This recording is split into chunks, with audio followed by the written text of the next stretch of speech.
அண்மையில் உங்களுக்கு தெரியும், காபத்தை பிரதேசத்திலே நீலகாம தோட்டத்து தொழிலாளி ஒருவர் தனக்கான குடியிருப்பு ஒன்றை அமைத்துக் கொள்வதற்காக தோட்ட நிர்வாகத்திடம் அனுமதியை கோரியிருந்தார்கள். ஆனால் தோட்ட நிர்வாகம் அவர்களுக்கு அனுமதியை கொடுக்காத பட்சத்திலே அந்த தோட்ட தொழிலாளி தனக்கான வீடு ஒன்றை கட்டுவதற்கு ஏற்கனவே ஒதுக்கப்பட்ட இடத்திலே அவர் குடிசை ஒன்றை கட்டியிருந்தார். அவர் முறைப்பாடு செய்திருந்த போதும் போலீசினூடாக அதுக்கான சட்ட நடவடிக்கைகளை மேற்கொள்ளாமல் தனியார் பாதுகாப்பு அதிகாரிகளை அவர்கள் வைத்திருக்கிறார்கள். எனவே அவர்கள் மூலம் இந்த தொழிலாளி குடும்பத்து கட்டப்பட்ட அந்த குடிசை வீடு தாக்கப்பட்டு உடைக்கப்பட்டு அதே போல அங்கிருந்த அந்த தாயையும் அங்குள்ள 2 மகன்களையும் அவர்கள் தாக்கி இருக்கிறார்கள். எனவே அந்த சம்பவம் கேள்விப்பட்ட உடனேயே நாங்கள் சம்பந்தப்பட்ட அதிகாரிகளுக்கு அறிவுறுத்தல் வழங்கி அதற்கான நடவடிக்கைகளை நாங்கள் மேற்கொண்டிருந்தோம். இவ்வாறான நடவடிக்கை இன்று நேற்றல்ல, தொடர்ச்சியாக மலையகத்திலே இடம்பெற்றுக் கொண்டு வருகிறது. மலையக பிரதேசங்களிலே இவ்வாறான சம்பவங்கள் ஏற்படுகின்ற பொழுது அந்நேரத்திலே அரசியல் தலைவர்கள் சென்று ஒரு கண்காட்சியை நடத்துவார்கள். ஆனால் முதல் முறையாக சம்பவம் நடைபெற்று 8 மணித்தியாலத்துக்குள்ளே சம்பந்தப்பட்டவர்கள் கைது செய்யப்பட்டு காவத்தை போலீஸ் நிலைய பெல்மடுலை நீதிமன்றத்துக்கு அவர்கள் ஆஜர்படுத்தப்பட்டனர்.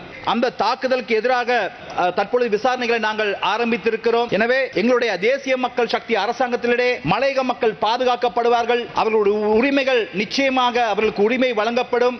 நாங்கள் உலகத்திலே இன்று மனிதனுடைய முன்னேற்றம் பற்றி பேசுகிறோம், பல மனிதர்களுடைய வளர்ச்சிகள் பற்றி பேசுகிறோம். ஆனால் 200 ஆண்டுகளுக்கு மேலாக இலங்கையினுடைய பொருளாதாரத்தை கட்டி வளர்த்த, இலங்கையினுடைய பொருளாதாரத்தினுடைய முதுகெலும்பாக இருந்த எங்களுடைய மலையக தமிழ் உறவுகளுடைய ஒரு சின்ன வீடு அமைத்தல் தொடர்பிலே காடையர் கும்பல் அவர்கள் மீது தாக்குதல் நடத்தி இருக்கிறது. அதனை நாங்கள் வன்மையாக கண்டிக்கிறோம். குறிப்பாக அந்த மக்களுக்கு நீதி கிடைத்து, சொந்த நிலம் கிடைத்து, சொந்த வீடு உள்ளவர்களாக மலையகத்தில் வாழுகிற தமிழ் உறவுகள் வாழ்வதற்கான ஒரு வழியை இந்த அரசாங்கமாவது செய்யுமா என்ற எதிர்பார்ப்பை நாங்கள் கொண்டிருக்கிறோம்.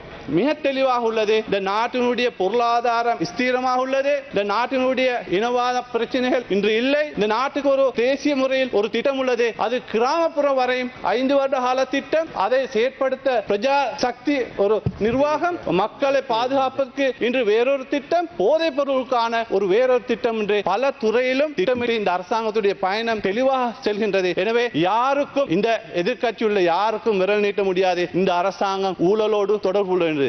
திட்டமிடலுடைய முகாமைத்துவ சிறப்பின் காரணமாகத்தான் எமது இந்த மொத்த உள்நாட்டு பேரளவிலான மொத்த உள்நாட்டு உற்பத்தி 30.1 டிரில்லியன் தொகையிலிருந்து 32.8 டிரில்லியனுக்கு வளர்ச்சி அடைந்துள்ளது.